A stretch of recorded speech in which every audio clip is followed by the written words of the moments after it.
Suburban police station ಲಿಮಿಟ್ಸಲ್ಲಿ ಬರುವ ಕಲ್ಹಂಗರ್ಗ ಗ್ರಾಮದಲ್ಲಿ ಒಂದು ಕೊಲೆ ಪ್ರಕರಣ ವರದಿಯಾಗಿರುತ್ತೆ.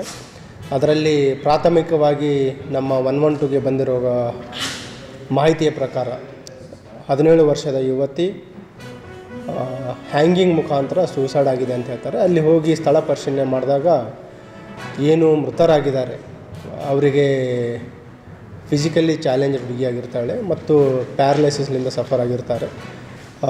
ಏನು ಸೀನ್ ಆಫ್ ಕ್ರೈಮ್ ಇದೆ ಅದು ಒಂಥರ ಸ್ಟೇಜ್ಡ್ ಸೀನ್ ಆಫ್ ಕ್ರೈಮ್ ಅಂತೀವಿ, ಅಂದರೆ ಸಸ್ಪಿಷಿಯಸ್ ಸೀನ್ ಆಫ್ ಕ್ರೈಮ್ ಆಗಿರುತ್ತೆ.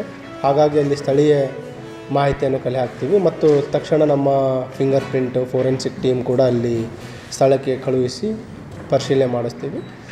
ಏನು ಮೃತರಾಗಿದ್ದಾರೆ, ಮೃತರ ತಾಯಿ ದೂರನ್ನು ನೀಡಿದ್ದಾರೆ. ದೂರಲ್ಲಿ ಏನು ಉಲ್ಲೇಖ ಮಾಡಿದ್ದಾರೆ ಅಂತಂದರೆ ಆ ಸೀನ್ ಆಫ್ ಕ್ರೈಮಲ್ಲಿ ಒಂದು ಡೆತ್ ನೋಟ್ ಇರುತ್ತೆ ಮತ್ತು ಇವರೇನು ಮೃತರಾಗಿದ್ದಾರೆ ಆ ಕುಟುಂಬಕ್ಕೆ ಪಕ್ಕದ ಜಮೀನಿನವ್ರ ಜೊತೆ ಸುಮಾರು ವರ್ಷಗಳಿಂದ ವಾಗ್ವಾದ ಇದೆ.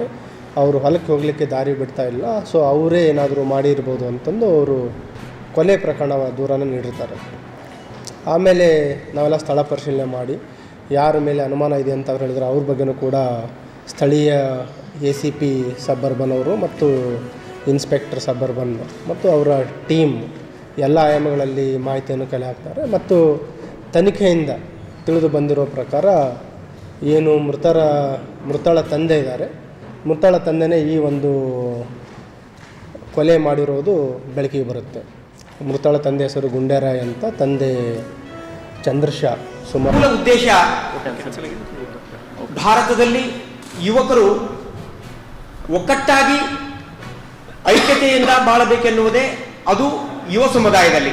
ಹೀಗಾಗಿ ಕೇಂದ್ರ ಸರ್ಕಾರದ ಯುವಜನ ಇಲಾಖೆಯ ವತಿಯಿಂದ ಆಯೋಜಿಸಲಾದಂತಹ ಈ ಕಾರ್ಯಕ್ರಮ ಭಾರತದ ಪ್ರಥಮ ಗೃಹ ಮಂತ್ರಿ ಹಾಗೂ ಅಂದಿನ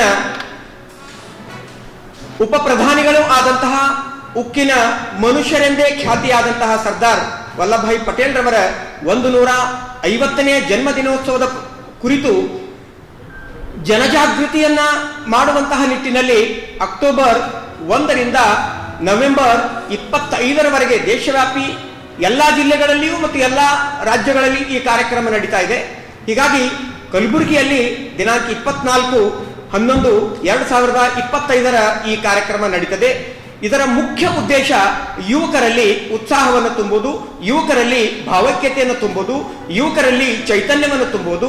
ಯಾಕೆಂದ್ರೆ ಈಗಿನ ಪರಿಸ್ಥಿತಿಯಲ್ಲಿ ಯುವಕರೇ ಮುಂಬರುವಂತಹ ದಿನದಲ್ಲಿ ವಿಕಸಿತ ಭಾರತದ ಒಂದು ಸಾಧನೆಯ ನಿಟ್ಟಿನಲ್ಲಿ ಯುವಕರು ಬಹು ಅಮೂಲ್ಯವಾದಂತಹ ಪಾತ್ರವನ್ನ ವಹಿಸ್ತಾರೆ ಅನ್ನುವಂತಹ ನಿಟ್ಟಿನಲ್ಲಿ ವಿಶೇಷವಾಗಿ ಯುವಕರೇ ಈ ಕಾರ್ಯಕ್ರಮದಲ್ಲಿ ಭಾಗವಹಿಸ್ತಾರೆ.